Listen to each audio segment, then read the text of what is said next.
County. My name is Ed Allman. I'd like to thank Altice USA for providing the training for our crew and for the use of their studio facilities here in Hauppauge. The show is broadcast Mondays at 7:30 on Channel 20 and on Fridays at Channel 115 at 5 p.m. And we're seen through most villages and towns through Nassau County. And we're also seen in the state of New Hampshire. I can't understand why we're in New Hampshire, but we're on many public access TV shows. Beginning in October, Veterans News will be shown island-wide from Montauk Point to the Nassau-Queens border. The exact day I can't tell you. We have to undergo a lottery system to pick the time and day. So I hope you can catch Veterans News not next month. Next month is September. We'll be on the air the regular times, but in October, that'll be the new time.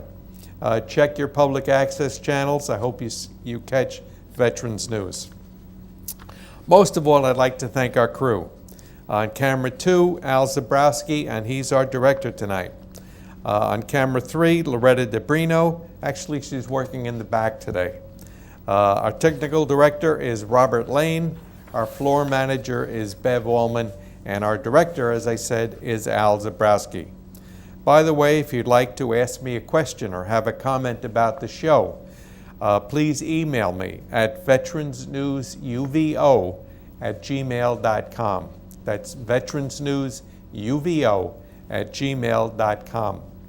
Our guests today are Jay Caputo, commander of the Nassau County VFW and a retired Navy captain, and Roger Bring of the Coast Guard. Roger is also a former Navy captain. We'll talk to our guest in a few minutes, but first let us remember some of the veterans who died recently. Raymond Wilmer served in the Army Air Corps during World War II. Edward DeLuce was a proud Army veteran. William White was a hospital corpsman and a Navy veteran for over 20 years. He also was a World War II veteran. Richard McLehouse, a Korean War veteran who served in the U.S. Army. Louis Noon spent 6 months in a German POW camp. He landed at Utah Beach on D-Day, and he was an Army veteran. Actually, he was also the commander of the Glen Cove VFW. Did you know Louis? Yes, I'd met him once. Really? Yeah. Okay. Edwin Gallagher was a proud U.S. Marine. Eugene Stewart, a World War II Army veteran. Floyd Miller graduated from the U.S. Maritime College, retired from the Navy with the rank of Rear Admiral. That was Floyd Miller. Frank Kinney, a World War II veteran of the U.S. Army who fought in Germany. Vincent Graziano served in Ethiopia during the Korean War. Eugene Mohan was a proud Army veteran, and he was a surgeon from the U.S. He was a surgeon at the VA Medical Center at Northport. That's Eugene Mohan. Lorenzo Crawford was a Navy veteran, recipient of the Navy Meritorious Service Medal. He was only 42 years old. Nicholas Roscano, a World War II veteran of the Army Air Corps. He flew 35 missions over the Europe during World War II. Herbert Ryman, a Korean War veteran. Robert Allen was an Army veteran of the Korean War. Thomas Simcoe, a World War II Army veteran who also took part in D-Day. Fred Harrison was an Army veteran. If you know of a deceased veteran you would like to be part of the show, to have his name mentioned on the show, just email me, please, at veteransnewsuvo@gmail.com. That's the end of Veterans News. Now it's time for our guest. Jay, welcome aboard. Roger. You two men have something in common. You're both, Navy types. You're both captains in the Navy. Roger, you were in the Coast Guard, Right. And Jay, you were in the actual Navy. Yes, sir. Okay. Jay, you first. How long were you in the Navy? I was originally enlisted as an airman recruit, and I went through boot camp. I was trained to be an air traffic controller. I worked at Air traffic controller as an enlisted man? Correct. And I worked at several naval air stations: Jacksonville, Florida; Glencoe, Georgia; Millington, Tennessee. And when I was released from my active service with that, I went to my civilian career, but I stayed with the reserves. And through my time in the reserves, once I received my bachelor's degree from college, I got involved in a commissioning program through Naval Intelligence. Okay. Did you use the GI Bill to go to college? No, I'm a sort of a non-traditional veteran. As a reservist, I didn't qualify for any veterans benefits. Your active duty time was just as a reservist? Correct. Okay. Until 9/11. And I was recalled to active duty after 9/11. And then when I came back, then I was eligible for the veterans benefits and got my status as a veteran. How much time did you spend on active duty at 9/11? I left in October of 2001 and came home in June of 2002. It was about 9 months. 9 months. Very good. How about you, Roger? How did you begin your career? Well, when I was still in Sewanaka High School, I joined the Coast Guard Reserves in Freeport. You both started in the military as a reservist. Right, and I was in that, and I signed for the program. But while I was up at State University Maritime College, General Eisenhower, the president, cut back on the program, so I was put out of the reserves. They cut back on the reserves. Was that a school that was paid for by the military? Actually, I was in the Navy Reserve when I was at the school, and we got our tuition paid for while I was up there. And then after I got out, later on, I went to OCS, and I became a Coast Guard officer. This is interesting. I hope some of our viewers are realizing that both of you were enlisted when you first went in. You were 18 or 19 years old, and you did your first tour as an enlistee. And then you attended college later and you went back in. So what happened to your career? How did you get active? How did you become a commissioned officer? Well, I went to OCS because I already had graduated with my third mate's license, and the Coast Guard had a special program in marine safety. And they said, you're not going to get out of marine safety unless you go into flight. So I stayed with marine safety for most of my career. You had a choice of going into flight? What does that mean? Well, if you're going to be a pilot, you can get out of whatever program you're in because they need pilots as the #1 priority usually in the service. Okay, so you didn't fly, so you No. stayed in safety. Yes, and marine safety talks about the designing of ships, inspecting the building of ships, licensing of people, investigating accidents. Right. Jay, I just lost my train of thought. That's terrible. Tell me about your career. Now, you spent 39 years, I understand. Total 39 years active in reserve time. Active in reserve, and you also had a private job, a civilian job during the same time. Correct. You were a policeman? Nassau County Police Department. What did you do with the Nassau County Police Department? Well, I moved through quite a few different jobs there as I worked my way up the ranks. I started as a patrolman. I went into the... Started as a patrolman. I went into the detective division as a crime scene investigator. I made sergeant. I was a patrol supervisor. You have glasses on. Yes. When did you start to wear glasses? Probably in my mid-30s. Because were you already working with the police department at the time? Yes. Okay. So I never applied for the police department because I always wore glasses, and I heard that they weren't taking anyone that had glasses on. Well, I know that when I came on, we did have some people with glasses. As long as you were correctable at 20/20, Really? they would take. I'm sure if it was way off the charts with very thick lenses, you weren't going to get in. But there were officers that did wear glasses. Okay. So, continue on. Okay, I was patrol supervisor. I became a watch commander when I made lieutenant. I moved over to headquarters as an assistant to one of the chiefs. Eventually I made captain. Went back into the detective division as the commander of the crime scene unit, and then into the detective division, hierarchy. Right. With as a commander of major offense squads. Became a precinct commander in a 6th precinct in Manhasset. Went back to the detective division again, where I became deputy chief and eventually chief of detectives. That's where I retired as. Okay. You've had an interesting career. Yes, interesting would be a very good word for that. Yes, very good. At the same time, you were going through the ranks and of the police department. You had something going on with your career in the Navy. Right. I maintained my status as a Navy reservist my entire time, and once I completed college, I applied for a commission through Naval Intelligence. I was accepted. Was commissioned as lieutenant junior grade. Lieutenant junior grade. What is that? That'd be equivalent to a first lieutenant in the Marine Corps. Okay. What happened? How come you weren't a second lieutenant?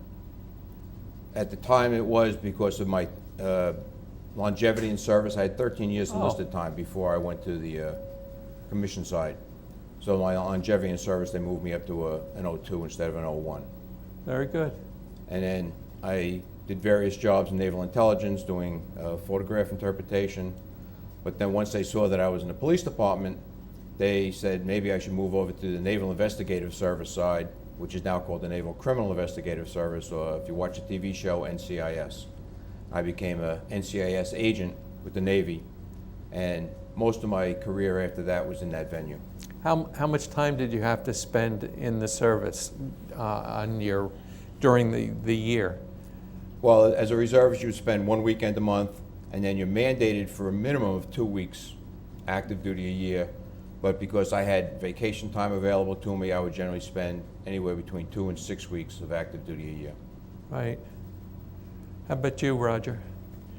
What was your career like in the service? Well, I started off in Chicago as a trainee, more or less, and working in the shipyards, inspecting boats, accident investigations, and doing some licensing. This is when you were an And when I enlisted man? graduated from OCS, I was an ensign, and I went to Chicago for my first tour. And then in that tour, they sent me to the World's Fair as assistant project officer, and then I was the project officer for the second year. So I kept going back and forth between New York and Chicago.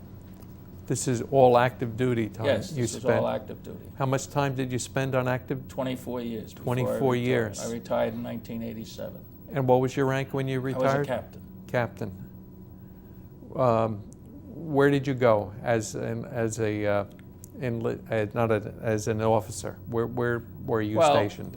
Most of my career was in marine safety, about 20 years, but I had 3 different ships. I had an original cutter, which was an old seaplane tender, and then I went up to Oswego to help run the St. Lawrence River, and then after that I went to a cargo ship out in Hawaii, which is C1. It was a 340-foot, a small cargo ship, which maintained all the LORAN stations. That's the LORAN Sea Navigation System. Uh-huh. Then we gave the ship to the Philippines, so I said I want another ship, so they sent me back to Portland, Maine on another cutter. And from there I went to Portland to finish my tour, and then I went to the War College. After that I was the CO of Albany, and then I went down to probably the most active job I ever had. I took over pollution for the Gulf of Mexico between 78 and 82. I had the Campeche spill, which is the same size as this big one they had the last year. And then from there I went on to CO of Pittsburgh, and then I took over as chief of the Marine Safety Division out in the 12th District, which was San Francisco, which is where I retired. That was it. You had a lot of jobs. Yeah. Which job stands out in your mind as the best? The most trying was running the Gulf of Mexico pollution. We had hurricanes down there, we had tornadoes down there, we had floods down there, and we had some major spills. That was your best time. It was my longest time. I was there for 4 years. What was your worst time?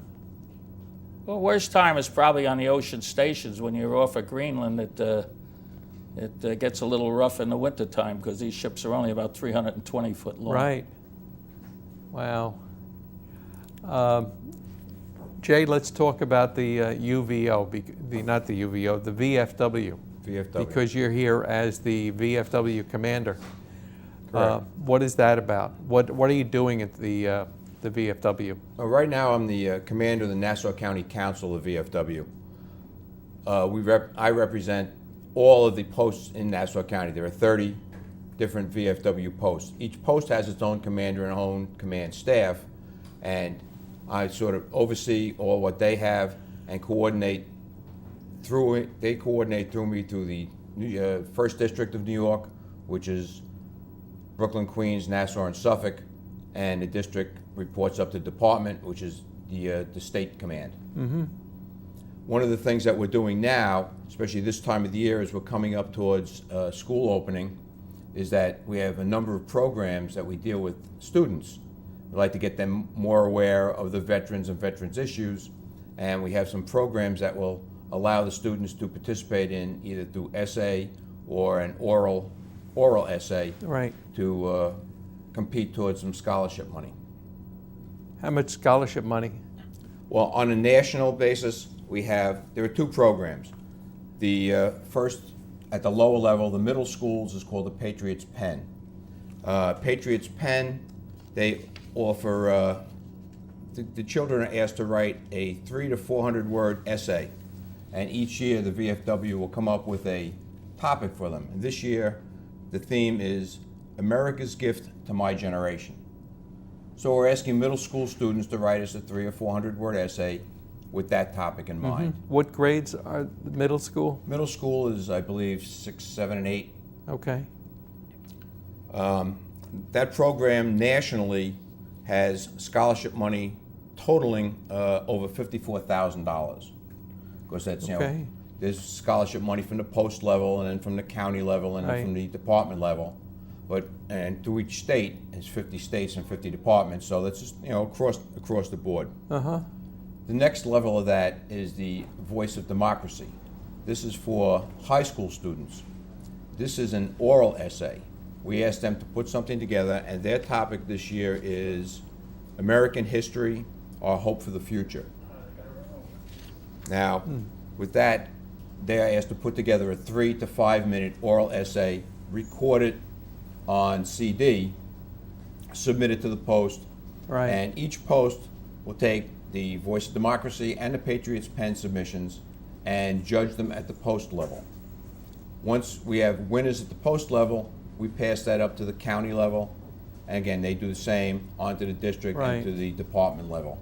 Eventually, when Voice of Democracy gets up to the national level, total national awards, across the country, total over $154,000 in scholarship Right. money. What is the topic again this year? For Patriots For Pen, No, it's for the Voice of Democracy. American History, Our Hope for the Future. What can somebody write about that? I mean, how can they speak about that? Well, I would think that a student would take a look at what he's been learning through school, through his history, what has gone before us, and how we can learn from that and build on it towards the future. As they say, if you don't learn from the past, you're doomed to repeat it. So Okay. this is what they can do, is looking back at this. Okay, this is what's happened throughout our time. We've done certain moves, we've made certain mistakes. Right. Let us learn from these, and this is how we can move forward. This is what we expect the students to look at. It's a learning experience for them to move on and look forward. These are our future leaders. We want them Yeah. to start now. Okay. All right, I'll get back to you in a second. Roger, tell me what you represent the Navy League now.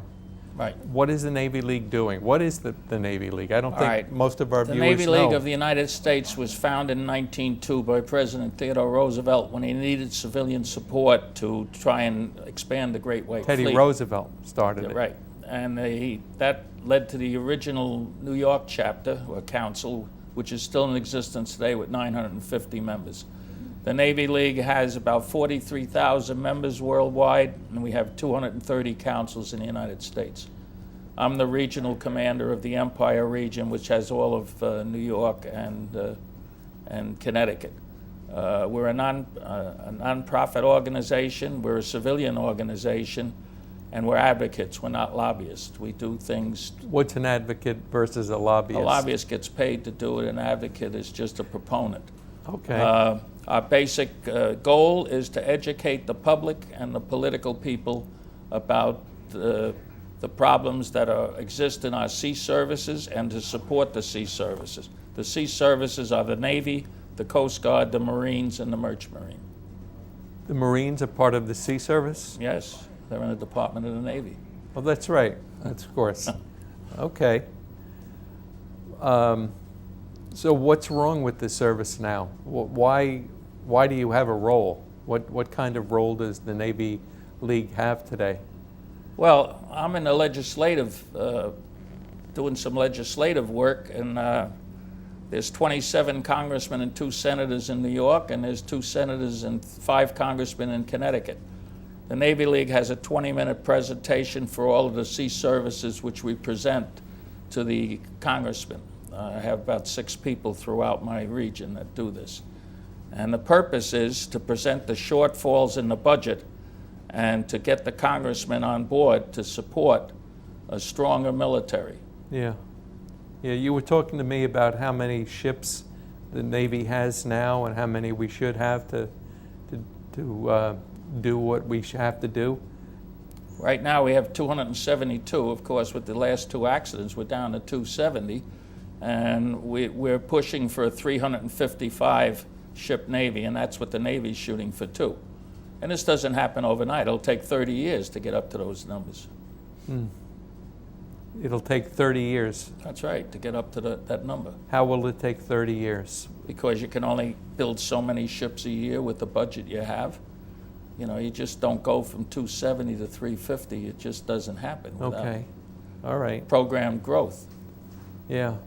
I heard you talked about ice cutters earlier. You said we only have 2 ice cutters in our Navy? Well, because of what's going on in the north with the Arctic passages, right now we only have 1 heavy-duty icebreaker, which can break 20 foot of ice, and we have 1 medium icebreaker, which can break 11 foot of ice.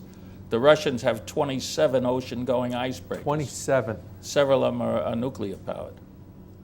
So to build an icebreaker is going to cost $1 billion, and we're shooting for $750 million in this budget to get started on a new icebreaker. Is there something else that you talked to the congressman about?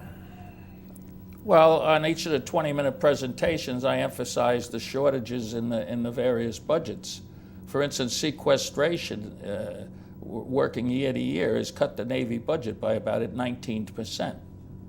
And that's fatal, you know. The Navy budget is down 19%? In the last couple of years due to sequestration, yes. What is sequestration? That's the reducing of the budget, and it's a hard-pressed thing. When you have to work year to year, you can't make long-term contracts, and it costs you more to build, to buy, and everything else. Right.